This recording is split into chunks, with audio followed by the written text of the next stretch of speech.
So do you remember that one time, that story I used to tell when I had this netbook and we're just about to go on air and all of my notes are on a Google Drive and the internet stopped working. And I took the netbook and I dropped it and I punted it into the next room. We're almost there. We're almost there. This is River Talk. I'm Brian Crawford, about a half an hour late, but we're still here with an expedited show. And it's got some good stuff. Stick around. You get the entire show in a half an hour. And we're going to start with Tim Wolfson.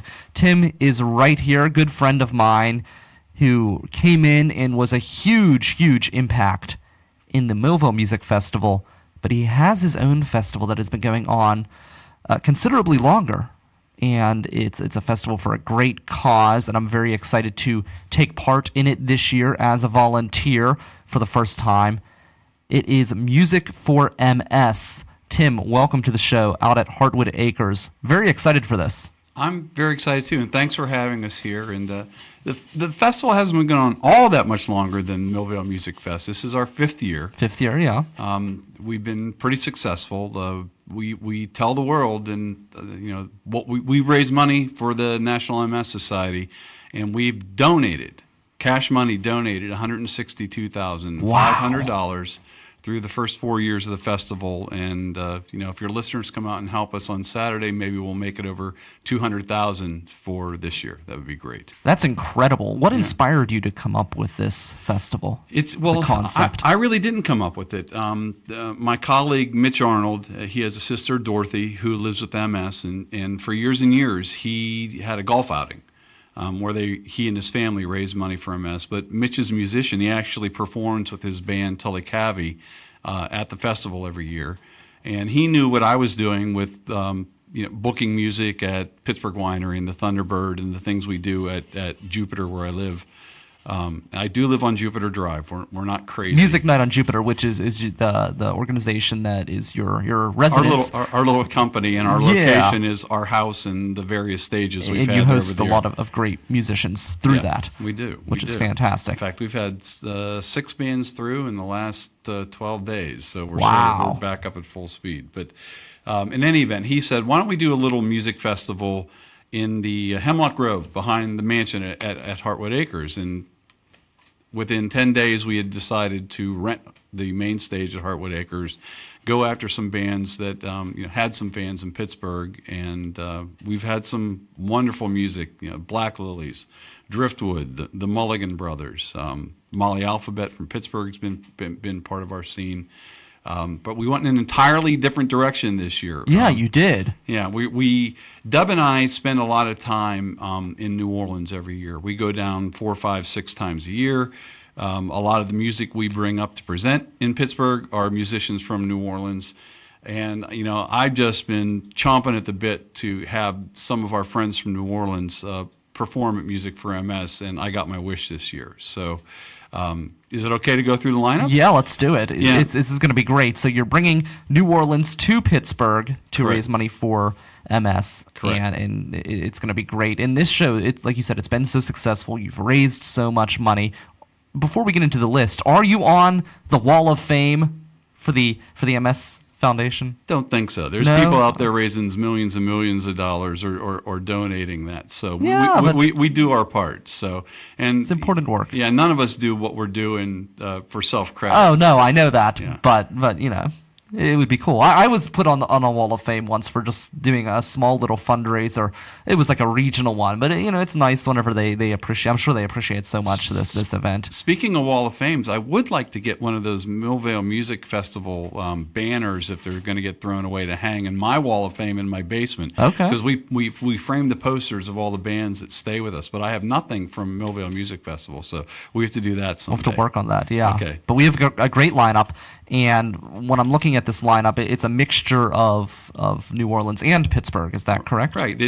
I like to think of it as bands from New Orleans and bands from Pittsburgh that sound like they should be from New Orleans. So our very best friends in New Orleans are a group of guys and gal now and they go by Johnny Sketch and the Dirty Notes.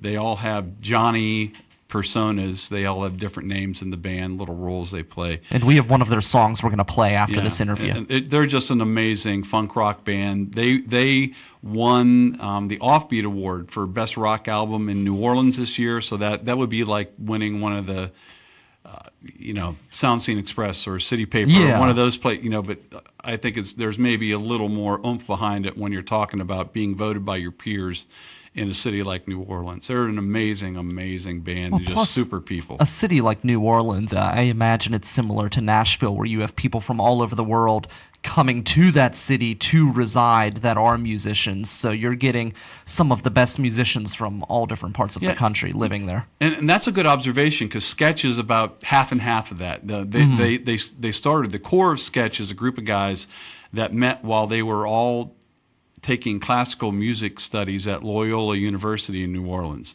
And they, I don't remember why they got together to perform as a funk band. I do know that Mark Parody, a.k.a. Johnny Sketch himself, was a cello player, still is a cello player. He will play electric cello during the course of their performance. But sort of learned how to play guitar on the go when the band formed. And 15 years in now, he's just an amazing guitar player. Wow, that's awesome. He can rip it. Talk about learning on the fly and then exceeding. Yeah. So there's got to be a lot of natural talent to be able to pull that off, because there are some people who practice for years and years and years to try to get to that level. Yeah, Andre Boren, who's the drummer for Johnny Sketch, his other gig is he's a solo classical pianist. And a drummer in a funk band. So awesome. That's the kind of thing you run into in New Orleans, and why we love these guys. Well, you see that with so many different musicians. I look at my buddy who was in Elevations and Anton DeFade. He now plays for the Common Heart. Yeah. Two completely different styles of bands, but you get that with really talented musicians. They can just find their way into any different style.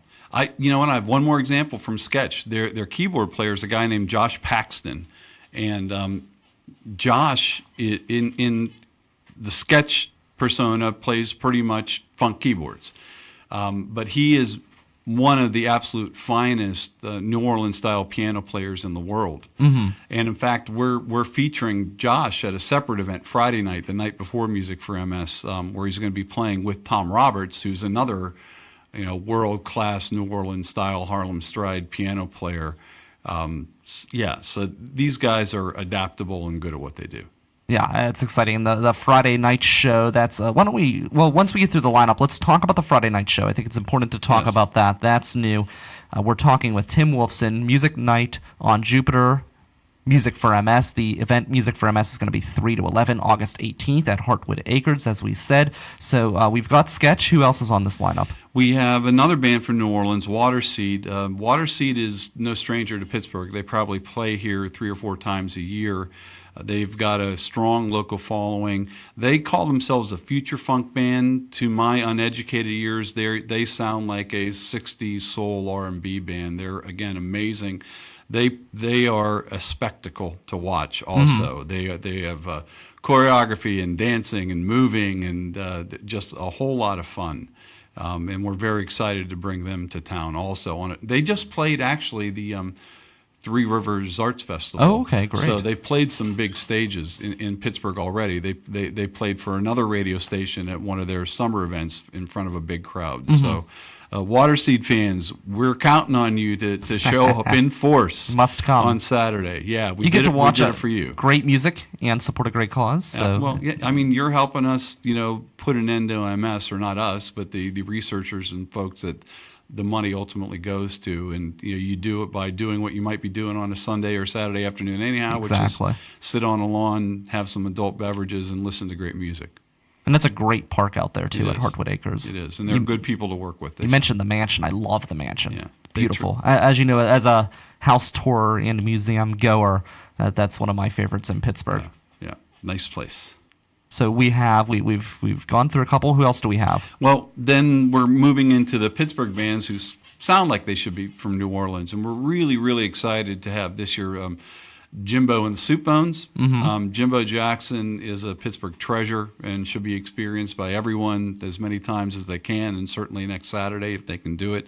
We have a relatively new band, which is the Red Beans and Rice Combo, which actually I already mentioned Tom Roberts, who's the keyboard player in that band, but it's led by Wayno. A lot of people here know Wayno. He helps draw the Bizarro comic strip. Okay. He's a internationally renowned illustrator. In fact, wow.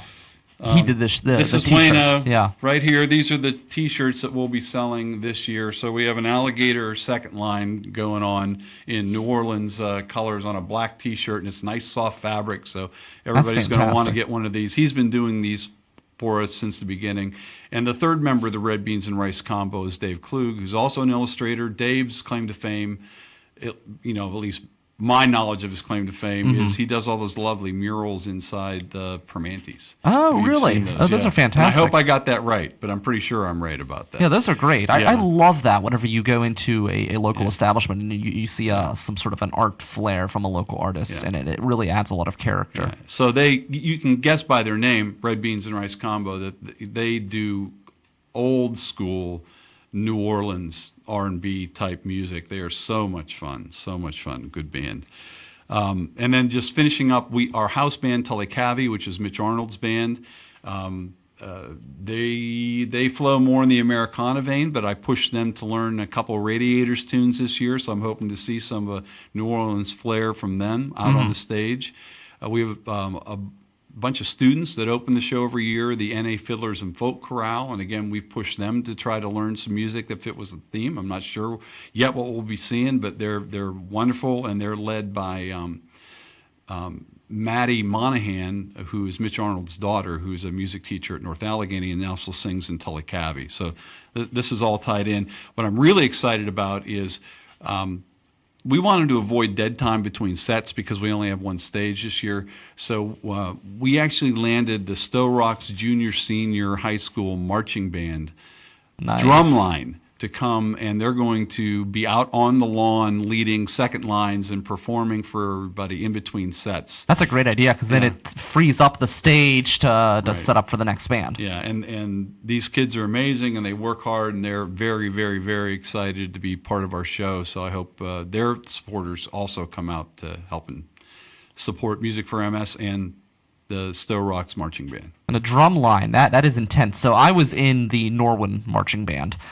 And that does not surprise me. Yeah, well, we would practice. So it was homeroom, first period, Monday night, Wednesday night, Thursday after school, Friday football game, Saturday from early in the morning all the way until like 1 a.m.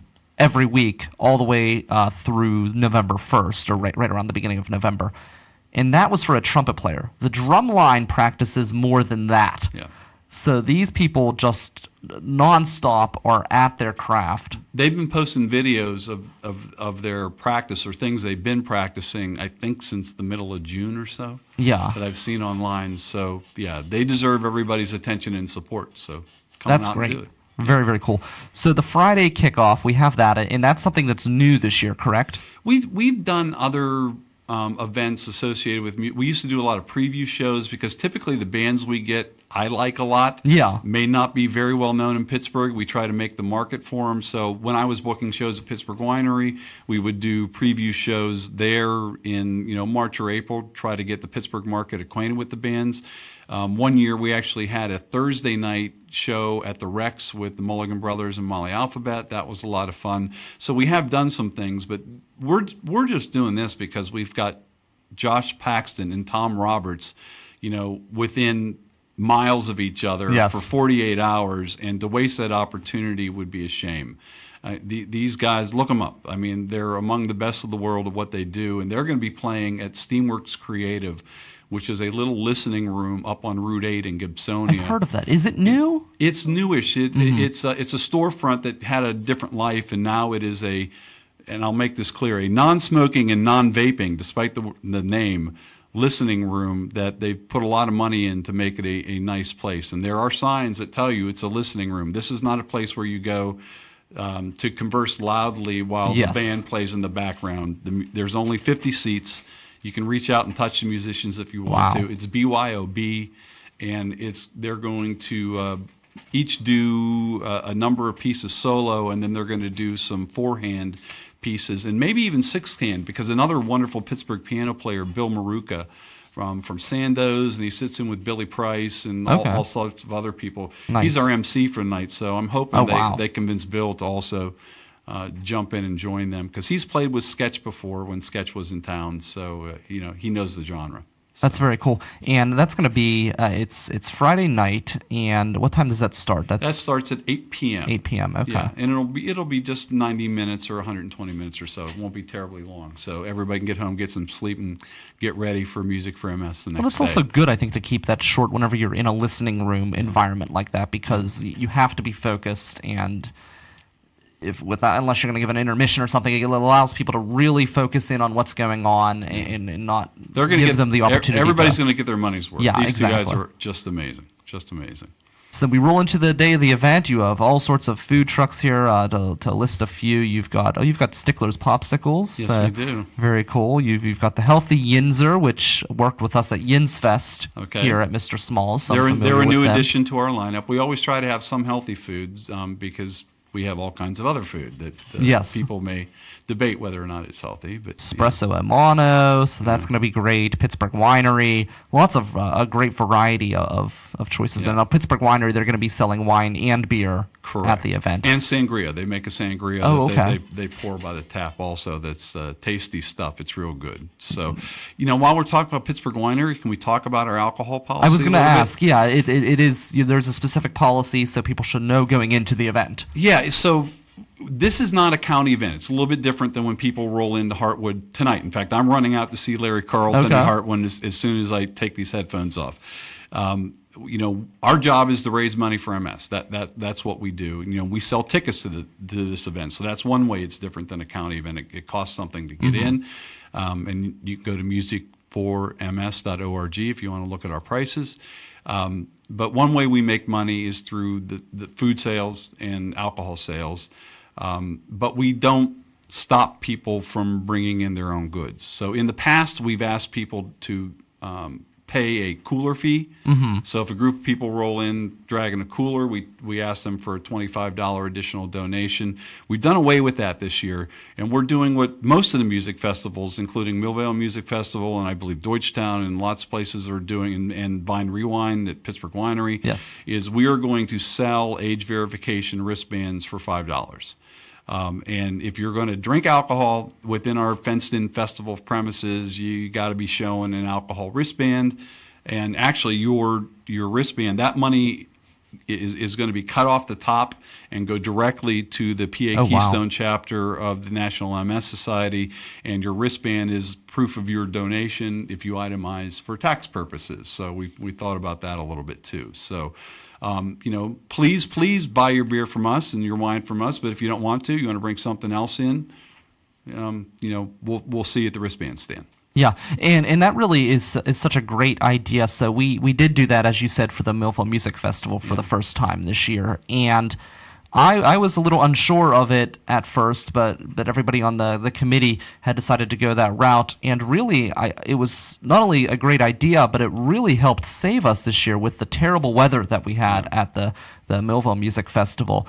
Our band payout would have dipped below, in my opinion, what we paid out last year if it were not for the money that we were able to raise from that wristband sale. It's going to make a difference for us too. I mean, we're the little festival that can, we call ourselves, because our crowd is typically not even as big as a Sunday night crowd at Hartwood. We range from, we've had a low of 1,200 people when it rained all the time, to a high of about 3,200 or 3,300 people. But I would guess a typical crowd at Hartwood on Sunday is 5,000 or 6,000 people. Wow, that's big. It's not like you're going to be crazy jammed at our festival, and lots and lots and lots of the attendees are kids. Kids 12 and under are free. Lots of families come in. So most of our parking is free. Parking is free, correct. Most of our patrons aren't pounding like they might at some other festivals, so it'll help us make money for MS. Yeah, that's going to be a lot of fun. I can't wait. It's my first time that I've been able to go, so I'm really looking forward to it. It's going to be a lot of fun. I'm excited to see what I will be doing that night. In fact, while we're talking about volunteers, we have our final volunteer assignment meeting tomorrow night, so you'll probably get an email tomorrow night. There's still time to sign up to volunteer, right? Yeah, and I need some more volunteers. And in particular, I'll come right out and say it. I need some folks that are willing to work in the lawn helping us point cars into parking spaces. And I need 6 more bodies. And there's 2 shifts, 2 to 6, 6 to 10. If you go to musicforms.org, under the Donate tab, there's a volunteer checkbox. You can go in there and it'll take you to a WUFU form that you can fill out and volunteer. And you get a T-shirt, staff T-shirt, which are the same color scheme but a little bit different than what I'm wearing. Mm-hmm. You get 1 meal. You get appropriate or age-appropriate beverages, and you get free admission to the festival and a lot of warm and fuzzy feelings. And we really need the help. So if you can do it, volunteer. Yeah, that's great. Yeah. And we also will be giving away some tickets here on the River's Edge. Music for MS was so gracious to give us 5 pairs of tickets to give away on the program. So you heard at the beginning of the show, we had some technical issues, and I once punted a netbook. So if you can tell me, what's your most interesting technology aggression story? Let us know. What's the piece of technology you've beaten up on? Let us know. You can tweet me at RiverTalkPGH. Let us know in the live Facebook chat. Or you can text us at 412-407-2PGH. That's 412-407-2744 with that story. And if I think it's entertaining, you have to impress me, Brian Crawford. And if I think it's entertaining, then I will pass your information along to the people at Music for MS. One more time, Friday night, when does that kick off? 8 p.m. at Steamworks Creative in Gibsonia. And then we've got 3 to 11, August 18th at Heartwood Acres. Parking gates open at 2, so you can roll in and park your car. And then gates open at 3, and you'll be hearing the Stowe Rocks drumline perform as you walk in. So fantastic. You'll be able to find us. Cannot miss it. Thank you so much, Tim. And we've got a song we're going to play. Well, we also have a couple CDs here, right? Yes. So this is Sketch. We have a couple of the Sketch CDs that we were talking about during the show. So the best 2 stories, I'll give them a CD as well. Good deal. As the tickets. So, and we have a song from Sketch that we're going to play, and then after that, we're going to roll into the awesome thing of the month with Michael Sorg. We've got Michael in studio. And then next week, we have all of the juicy stories that you know and love here on River Talk, including an update with the People's Water situation. So you'll have to stay tuned for that next week. But don't forget, 412-407-2PGH at River Talk PGH on the Twitter. And, of course, you can hit us up in the Facebook Live feed with your most interesting technological aggression story. What piece of equipment have you beat up? Were you mad at Alexa? Did she not give you the answer that you wanted, and then you just smacked her across the dome or whatever style of Alexa you have? Let us know. 412-407-2PGH. But don't forget, come out to Music for MS. I will be there. It's 3 p.m. to 11 p.m. at Heartwood Acres. Thanks so much to Tim Wolfson. Check that out. And don't forget, they are looking for volunteers, so definitely consider volunteering as well. That's Tim Wolfson. I'm Brian Crawford. We have Michael Sorg right around the bend, but we've got Sketch right now, straight from New Orleans, to a CD, to the computer, to the internet, right here for you on the River's Edge.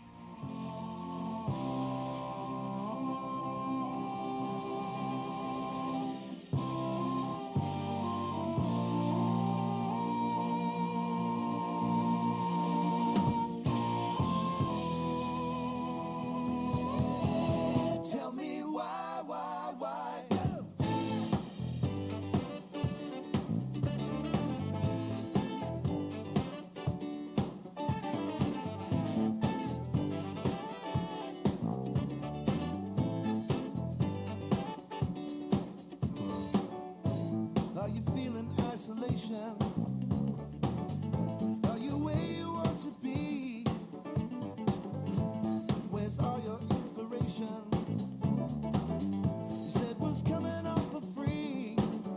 What you do?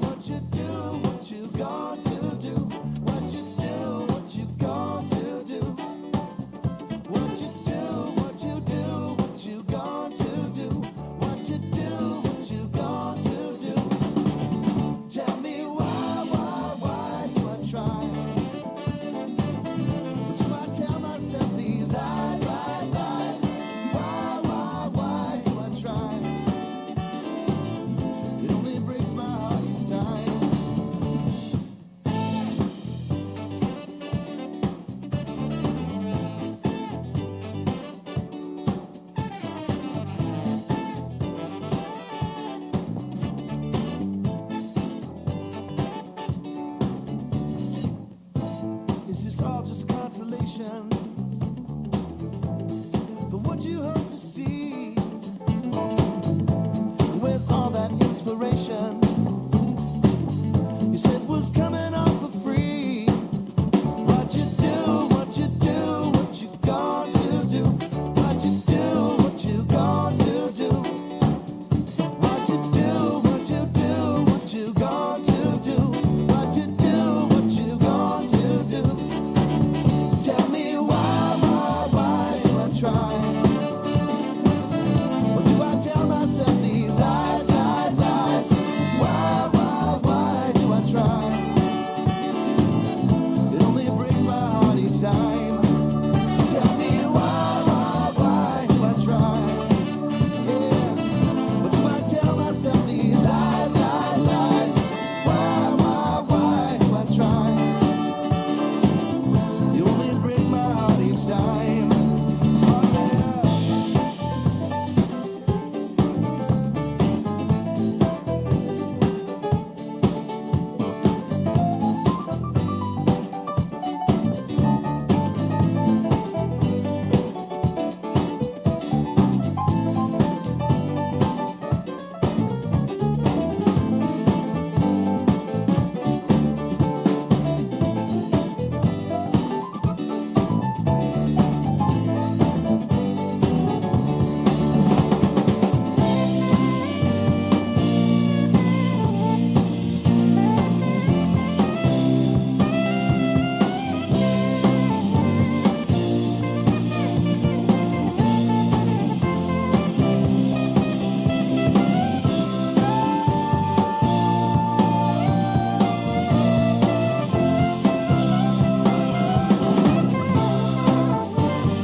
Tell me why do I try?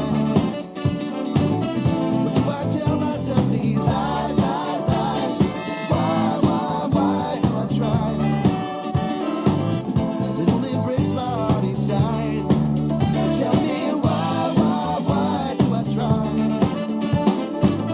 Or do I tell myself these eyes? Why do I try? Why do I try? It only breaks my heart each time.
Welcome back to River Talk on the River's Edge Radio Network. We had a really interesting show set up that we're going to put all of the material on hold for next week due to technical issues. This show very easily could have found its way to Hahn Funeral Home, the only family-owned funeral home in Millville, because it was dead on arrival with technical issues, audio issues. But it would have been in good hands because Hahn Funeral Home is the only family-owned funeral home in Millville, and it could have gotten a green burial. That's Hahn Funeral Home right here in Millville, Pennsylvania. I'm Brian Crawford. This is River Talk. This is the River's Edge Radio Network. Don't forget you can tell your Alexa to play the River's Edge station on TuneIn to listen to it from your smart speaker device. I've got Michael Sorg, speaking of technology, here in studio. We've got the awesome thing of the month. And what is that awesome thing of the month? Oh, and technical difficulties, I feel like, because I'm here. I bring the podcasting difficulties. Yeah, you had some issues a little bit ago, but you got it figured out as well. I remember I was watching the live feed and... Oh, the comic book pit one? No, it was on AwesomeCast. It was a Okay. while ago. I think it was like a month or two ago. Okay. Because we had some problems with the comic book pip guys last week. What happened there? I'm like at a meeting and I set him up. I'm like, okay, you guys should be good. That's that there. Because I kind of let him, run his own thing.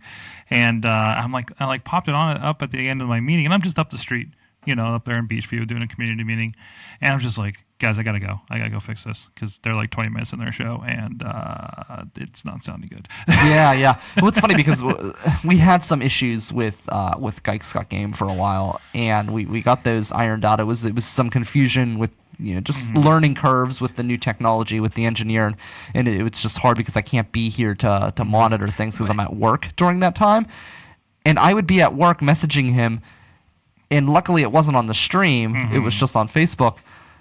And he's like continuing to go. I'm like, just end the stream. It doesn't matter. No one can hear him standing there talking with no audio coming out. It's always the thing, and they're posting about, hey guys, we had some technical difficulties this week, and it's just like, it's called the podcasting experience. Yeah. Things happen. You think something's recording, that's not. That's why. You've been to my studio. I have redundancies. Yes.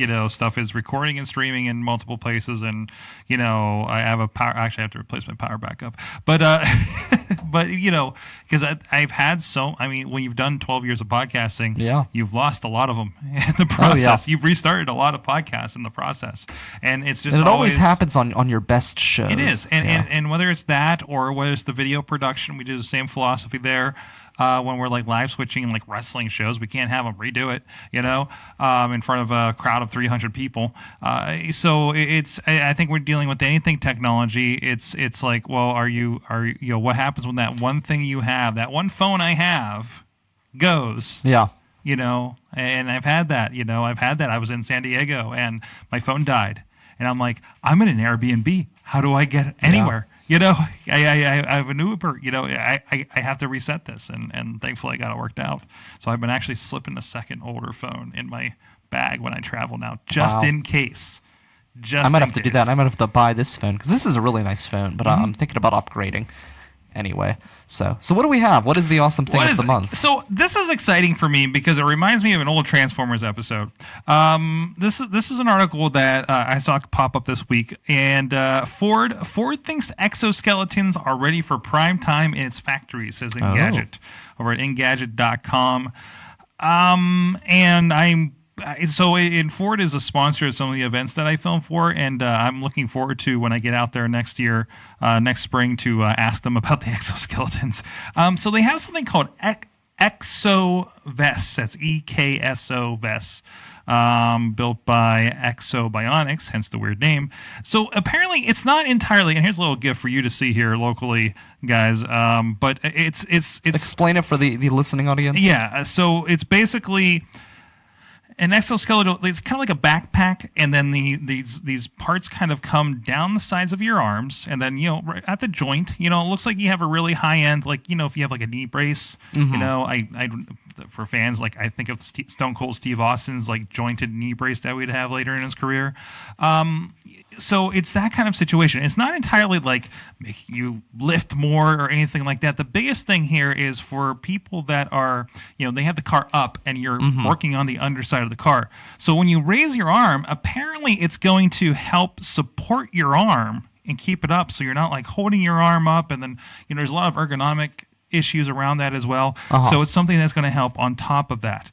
Ford's been testing the vest in 2 plants, according to Engadget, in Dearborn, Michigan, for the past 16 months, where they used it about 86% of their shift. Automaker is expanding the use of the vest to 15 assembly plants around the world. Now, I mentioned Transformers at the beginning of this because I keep thinking back to like one of the later seasons when I think like somebody's like legs got crushed or something like that. So like the Transformers gave them an exoskeleton to help them walk kind of thing. And there's this whole "you're making my kid a robot" kind of. I do remember that. Yeah, it was like for some reason like that really stuck with me. Like especially that weird era of Transformers.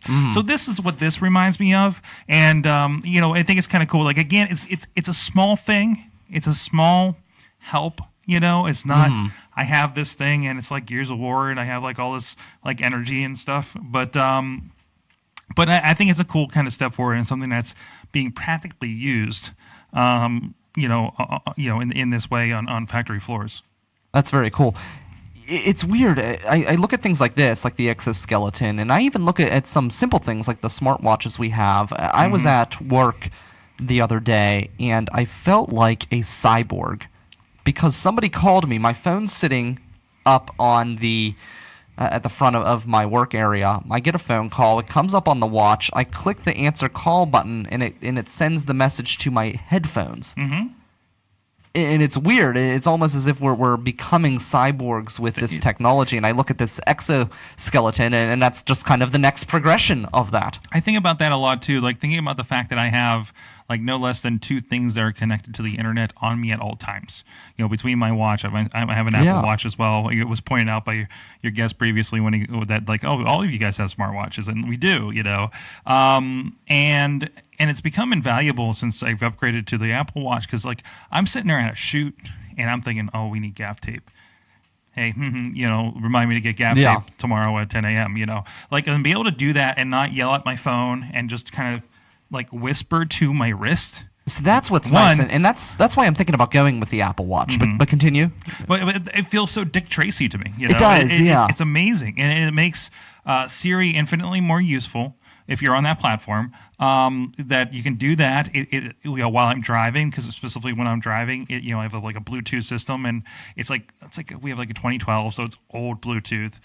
6 years old, right? Yeah. And, it's just the car technology doesn't keep up, and it's just a pain in the butt to say the trigger word to your phone, wait for your Bluetooth to kick into phone mode, and then know when to say the thing you wanted to say at the right time. And if you don't do it quick enough, it goes away, and you get frustrated, and you just start yelling at your car.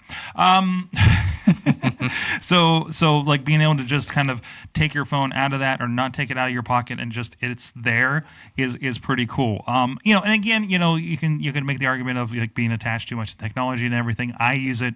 I try to make sure I'm using it as a helper and not as an addictive thing. Well, here's the thing. It can actually technology has progressed to the point where it can actually help you get away from technology. And I know that sounds crazy. Ooh. But I was walking through Frick Park, for example, and I was going from the Frick Museum, which I'm a member of, to the new Eco building that they built in Frick Park, which is, I don't think it's on the quite opposite side, but it's pretty far away from the museum. Okay. And I was on somewhat of a time crunch. I wanted to enjoy a walk, but I didn't have time to get lost and find it. So I Google Maps'd it, and the map came up on the smartwatch, and I was able to keep the phone in my pocket, so I wasn't staring at my phone trying to find out where I needed to go. And every time a turn came up on the trail, my wrist would buzz. I would look at the wrist, and it would tell me. I would look at the watch, and it would tell me where to make that turn. And I was able to make it to the other side of the park through all of the crazy trails. And if you're familiar with Frick Park, it's somewhat of a maze, which is good because you want to be lost in nature when you're there. You don't want to be on a highway. That's kind of the point of that park. But it was great because I did not have to stare at my phone while I made my way through Frick Park, and I didn't even have to stare at the watch because it would buzz at me. So the technology actually allowed me to not utilize the phone. I think about I was just in Philadelphia for a podcast movement at the end of the month here, which sounded amazing. Yeah, it was fun. It was fun. Some of it was a little tiring, but some of the conversations. But I think it's interesting. We didn't know what to going into it. What we wanted to get out of it, other than that we were presenting and wanted to get in front of people and wanted to see what the experience was. And now I think when they do the next one, we might aim to go and have a little bit more of a goal going through, into it about what we're going to do, why we're doing it. But it was interesting. But going back, I'm thinking about like Philadelphia. We had an Airbnb in Chinatown that was like probably about it was like a 5-minute walk, right? It was probably like 6 blocks. And I'm thinking about when you drop into. I've never walked around downtown Philadelphia before, and you don't want to be having your big iPhone 8 Plus whatever phone, and you're looking around and looking at the buildings and looking at the signs like an obvious tourist, right? But if you have it on the watch, again, and I know friends that have been in like Lawrenceville and they've had like their phone grabbed out of their hand while they had it out. Lawrenceville and Pittsburgh. Wow. And it was like a few years ago, but I'm thinking about that there, or in New York City, or in these other towns that I end up in traveling, and it's just like I'm figuring this stuff out, and to not have to like have your head down on something like that, it is kind of cool. Also, playing Pokemon makes it safer too. Yeah. But it's nice, especially like with the phone calls when you have like the wireless headphones. And, like I just really like being able to do that. I don't have to pull the phone out. It's something to be said for an ecosystem to be, like you just described, that kind of round, that round thing that happens between your phone to your watch to your ears. And then you walk into your house and say, hey, so-and-so, and that has all the information you just told your watch earlier, and we were talking before the show about like how some of them are connecting in weird ways or not connecting and things like that. But when it works and you're in the right ecosystem and everything is talking to each other, and then you're also telling your lights to turn on. Also, you're telling your lights to turn on while you're on your way home, yes. Or it just detects it, because, and your thermostat turns up and all that kind of stuff. Like that is... stuff to make it easier. It's the stuff. It seems so dated to think about. It's that walking into the house in Back to the Future 2, right? In 2015, and then getting the fax. But it's that idea realized really, and people like John Chichilla that's on our show. He kind of, he's a gadget guy. That's his job. Yes. He deals with gadgets, right? And so his house, like he's an enthusiast, so he's experimenting with all that stuff. So I always say he lives in the house of the future. Yeah. And he's talks about how this thing doesn't talk to this thing, or this thing used to talk to this thing, and everything like that. Well, and he's he's on the forefront of that we'll see. Like like three of us with smartwatches and have the headphones and the phones and stuff here, like. That was trickled down. Just people were using the same stuff 3 years ago, right? Yes. But that was weird and futuristic, and the people on the bleeding edge of it. I waited for Series 3 yes. of the Apple Watch. I'm just like, this is new. There's well, that's why I'm thinking about going with the Apple Watch, to be honest. So I have the Hawaii watch, which is that Japanese company. I think it's officially Huawei. Huawei, okay. Yes. So I listen to a lot of tech shows, so I trust you. Trust me. I don't know. I just was doing a terrible pronunciation based on what I was reading. I get it. So, but this watch, so it's the company that has been banned from the Pentagon at any level because they're basically stealing, they're spying on you. So I got the watch, and my issue with it is it's a little bit slower than the phone. It's not instantaneous, and when I say the OKG word, both the phone and the watch react. They don't understand that they're connected. Yeah. And that's an issue. I get that in the car sometimes, but then it kind of realizes which one I'm talking to or which one is actually acting. And mine doesn't, so they'll both go off at the same time. And sometimes it doesn't work on this. It's a lot of times it's easier to click the button instead of saying the G word prompt. When we're saying Google is the word. What kind of phone are you using? Is it a Samsung? It is a Samsung. Okay. Yeah. I mean, it's a little bit of that, the awesome and the not awesome about an open ecosystem. Yeah. Like there's a lot. I don't dislike Android, but I see the issues with both sides of it. Sure. And I picked I like this one because the things work, and it doesn't let me do X and Y, but Z works really well on here. Yeah. Well, the watch is the one thing. Yeah, I feel like that works so well together, and mine works pretty well. I can text message through it. I can do anything through it. Actually, it does a lot more than some of the earlier Apple Watch varieties do. And I wouldn't even gone to this if Pebble didn't get cut off, bought by Fitbit and cut off. I would have been still on my black and white, Pebble that we were supposed to have, speech and everything, but they never developed that out. But that's cool. It was kind of forced me to kind of move forward, but it was probably time. I've been on Pebble for like 3 years, so. Yeah, sometimes you just have to make that jump. I did that. You remember it wasn't too long ago. I was roaming through the technology desert, and then I found an oasis. So. Yes. So you have Movie Pass, so we're going to talk about that, and then also a new Alexa update, and then we'll wrap things up here. What do we want to handle first? Do we want to go with the? She's muted. I don't know. We wanted the let's end on a good note. Is the Alexa good news? It's I'm sorry. News. I'm saying the A word. I'm saying the A word. No, she's muted. That's okay. We've shut her off. Yeah, but everybody else out there. Oh yeah, that's true.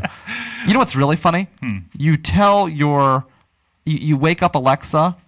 And then you say, okay, Google, and then Alexa responds, that's not my name. Oh. And then Google will answer Alexa and ask what your name is, and you say never mind, and then Google says, oh, do you want me to call you never mind? No, it's okay, fantastic. So I had something where, I think I was trying to tell my Google Home to stop the music so I could call our friends at Slice on Broadway to get our podcast pizza for the week. So I said, "Hey, G, stop the music," and then, "Hey, S, call Slice on Broadway." Like that's what I do. Yeah. That's 5:00 every Tuesday. I have to do it. I sometimes set an alarm for myself.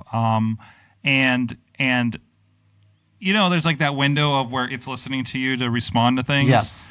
So I ended up calling Slice on Broadway from both devices at the same time. And I didn't even know I could call devices on the Google Home. Yeah, you can. Right? Yeah. Like I haven't really done a deep dive. I just asking things, which is really great when you're just like, oh, what was it? I had an argument in the office about whether Dr. Pepper had caffeine in it.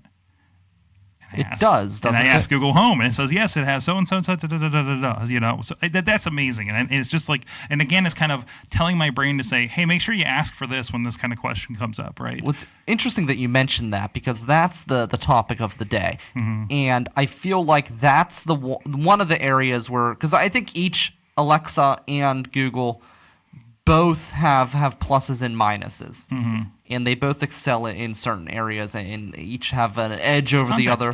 It's context. Yeah, depending on the issue. Yeah. And the one area that Google excels at is the search capacity because obviously Google is a search engine primarily. That's what they were originally known, and that's what they're known for. So now there's articles that are coming out that says that Alexa is going to claim supremacy and be the undeniable king because now it will remember questions and give you answers later. Mm-hmm. I look at that and say that's stupid. If I'm asking a question, I need to know now. I don't need to, by the time Alexa gets back to me with an answer to a question that I've asked her, I've already Googled it. Well, I wonder if it's, and I don't know the context of the article, but I wonder if it's something like, hey, when does that new Avengers movie come out? And there's no answer yet, right? Because they didn't set a release date. Okay. But maybe it's something where that information becomes available down the line. It's like, oh, by the way, it's May 4th. That thing that you asked for a while. That would be really cool. That's what I would guess that they're getting at. Not reading the article, but anyways. Yeah, so that's just my thing. I don't think it's going to rise them to the top in the search department. I think that Amazon needs to buy a search engine is what I think needs to happen. Or interface better with one. Yes.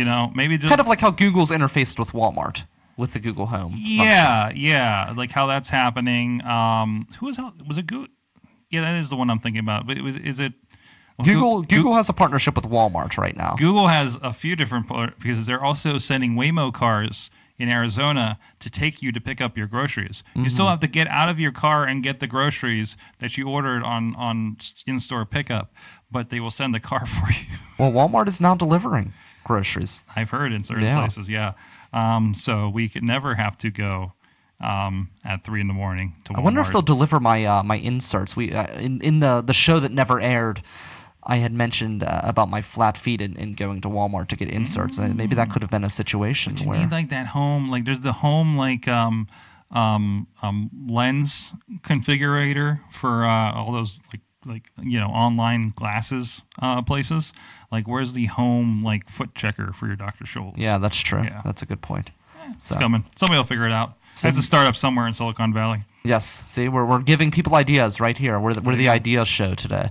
So we've got Movie Pass, and you're upset with this? We got for the moment. I just canceled it. You just canceled it, okay. Well, it's been a tumultuous few weeks for them, and I guess, I don't know, have you talked about it on the show? Maybe no, a little I bit haven't. Of background. So what is Movie Pass? So Movie Pass is the idea that it was one of these fancy startups. One of the guys that I think was a big red box that you still see in front of the giant eagles and such around the area. And the idea was they were kind of Netflixing movies. They've been around for a few years, but the plan was about, I think, $30 a month for unlimited movies. They send you a credit card, a MasterCard, and you have the app. And basically when you're within like 100, 1,000 feet of the venue, of the movie theater, you check into your movie, and then the card is activated for the right amount to go get it. Go get your ticket. Oh, wow. Standard tickets, no 3Ds, no premium seats at Lowe's or anything like that. And it was really cool. I got onto it shortly after the price dropped to $10, and apparently everybody else did. A lot of kind of, what is this doing in the movie industry? We were legitimately going and seeing anything we wanted to. My wife and I, we're, doing our startup stuff, and we just need a break, right? Mm-hmm. And it's just a nice, let's go. It's Wednesday night. We can make this time. Let's just go sit in a theater where I turn my phone off. That's the key. Yes. I turn everything off and pay attention to a thing and don't Do you actually turn the watch off, or do you just mute it? Oh, I turn it on. There's a theater mode on there. There's a theater mode on there. But I mean, yeah, but I'm not getting anything. I'm trying not to think of anything else about the movie. Get you an idea, again, visually here in the studio. There's every movie I've watched on MoviePass at $10 a month since November, October. Yeah, there's a ton. Yeah, there's a ton. And stuff that I normally wouldn't go see. That's cool. And so I've kind of naturalized. Also great when I'm traveling. Oh, okay, I'm in the middle of nowhere. There's really nothing to do or it's raining. I'm going to go watch a movie. So a couple of weeks ago, there's been a lot of hey, it's down tonight. You get out there and you can't get in. It says, hey, there's no more showings, and you can't check into anything and use it. And then there's a lot of back and forth. Okay, they ran out of money. Okay, they're changing the plan because the idea is I could watch one movie a day, any movie. And then a few months ago, they started doing things like we're going to do surge pricing. It's Saturday, so we're going to charge you maybe $3-4 on top of what you pay on MoviePass. Wow. Because it's a surge time, things like they started blacking out movies. Mission Impossible was not allowed on MoviePass, and then Christopher Robin was not allowed on MoviePass. There was rumors for a week about them raising the prices and then maybe limiting you to 3 movies a month. Raising it to $14 or $15. So finally they said, no, this past Monday, you get a letter from the CEO. Listen, this is what we're doing. You're going to keep you at $9.95. We're going to limit you to 3 movies a month. We are going to take away peak pricing. We're going to take away ticket verification, which was you checked into the movie and they wanted to verify that you got the ticket because there were people scamming. There are definitely people scamming. There's a really good article out there about the scammers on MoviePass and the weird stuff they would do. They would buy tickets for revenge and profit or just to get popcorn. One guy was literally using MoviePass every day to use the public restroom. Wow. That is, and so that's crazy. So when MoviePass does this, it pays the full price for every ticket. Do you not have a bathroom at home? Is that the I don't know. deal? Who knows? If you're in the city or you're downtown or something, I get it. I've been downtown Pittsburgh. Where am I going to go to the bathroom? Hotel. It was that, there's that. But anyways, so that's been happening. And if you use it, I was watching 6 movies a month. Obviously, I'm getting my $10 worth, right? Ideally, you saw them. They're putting out their own movies. They just announced one they're doing with Bruce Willis. They did the Gotti movie which they purchased and distributed or whatever. You get promotional emails. They put certain ones up front in the app. So the idea is they get a lot of information. They can make money on the back end through those promotions and things, right? So I was like, all right, cool. $10 down to 3 movies. That's still a great deal. Let's do it. Go out Wednesday night. Hey, I'm at a weird point where I have finished a lot of my client work and I'm kind of waiting for the next wave to come, right? So I have a little bit of time on my hands. Wednesday night, hey, let's go see a movie. I think we tried to see the Teen Titans Go movie Friday night. In one of those, you check the times. We went out to eat down here at the waterfront. It's 7:30, 7:45. Things are still there, just double checking things. Pull up to the theater, no movie times. Wow. No movie. And on principle, I'm not going to go buy a ticket, right? Yes. Because I'm just I'm not going to pay. I pretty much already paid for this ticket. What the hell? Yeah, through the MoviePass. Date night 1 ruined. Date night 2. Next night, I was hey, this other event I was supposed to do fell through. I was okay, let's go. So we're sitting at dinner again, and once again, before we left, thankfully this time, MoviePass is gone again around 8 o'clock, 7:30, 8 o'clock, right? It's okay, what the hell,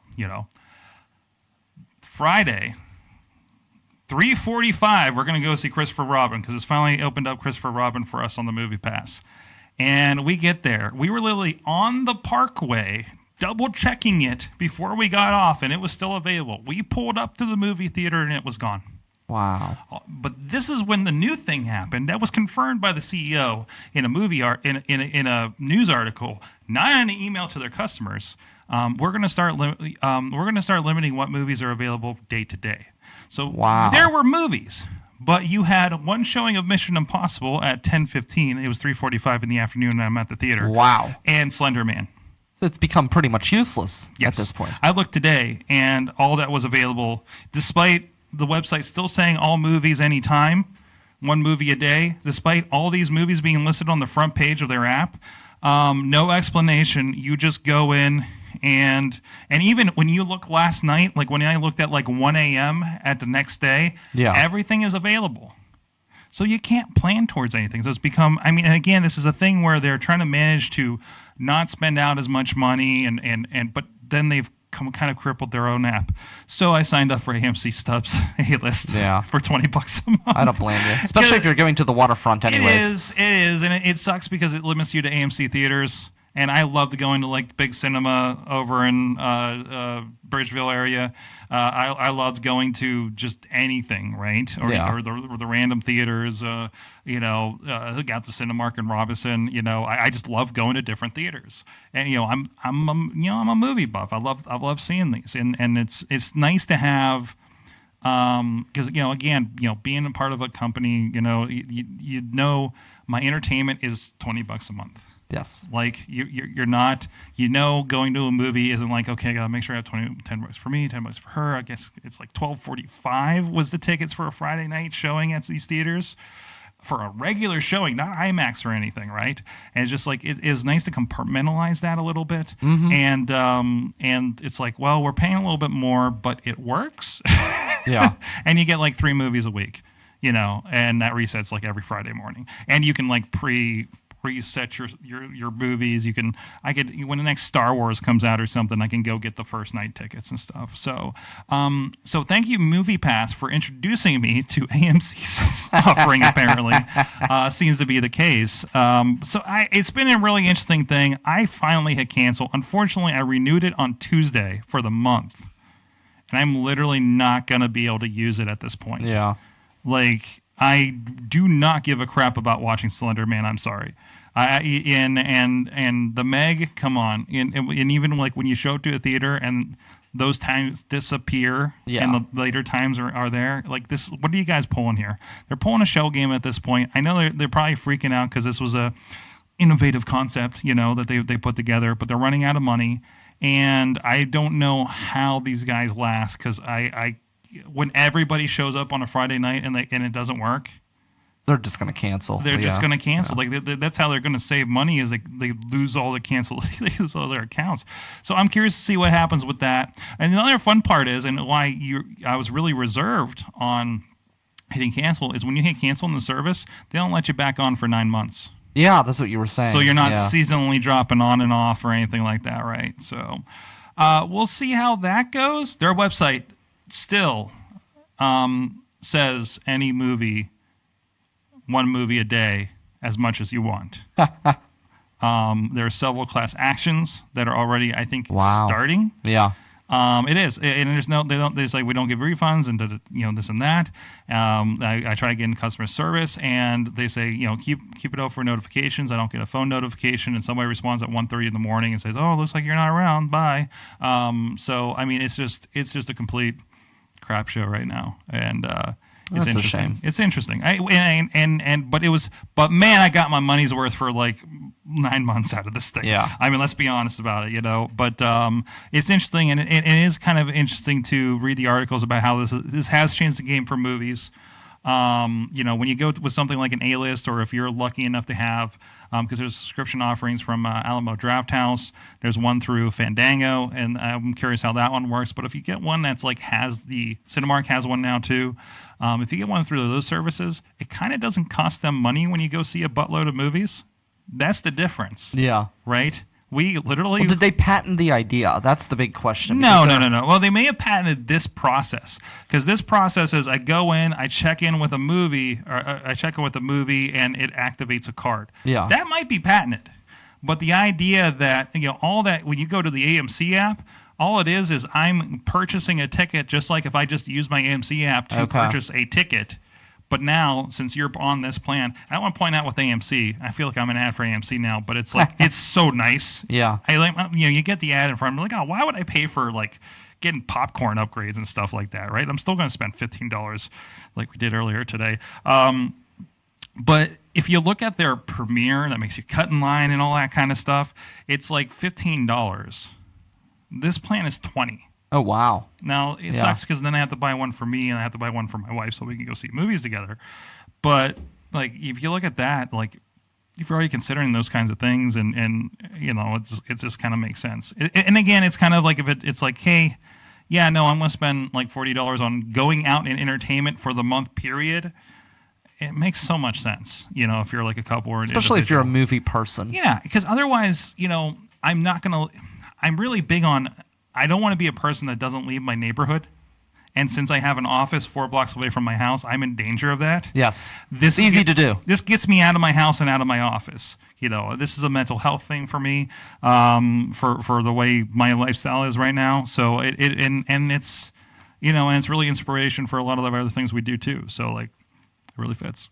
So it's been an interesting roller coaster with this movie pass situation. So, and I've been telling everybody about it. I'm just like, dude, you should get on this. It's good. You should try this thing. Like 3 months ago, right? Yeah. Now it's like, back off. off. Look at that AFC thing. Tuesdays live, AwesomeCast.com. We're usually not that negative. No, it's a pretty positive show. I don't want it to be the show that complains about technology all the time, right? Yeah. But, you know, if we're going to talk about your foot problem, I figure this is the right place to talk about it. Absolutely. AwesomeCast.com live every Tuesday, 7 p.m. You can hear it also on the River's Edge 24-hour stream Saturdays at 9 a.m. at riversedgepgh.com. That's Michael Sorg. Thanks to Zach Fell behind the board. Tim Wolfson joining us on today's program. I'm Brian Crawford. I'll be back Friday at 6 p.m. with Jay Cooper. We're going to be talking about the Millvale-opoly board game. There's a Millvale board game coming, and we're going to be one of the stops, the River's Edge. So we're going to talk with some of the organizers about that. That's Friday, 6 p.m., riversedgepgh.com/live, and right here on the River Talk Facebook page. I'm Brian Crawford. See you then. Until then, we've got local music streaming right now, riversedgepgh.com.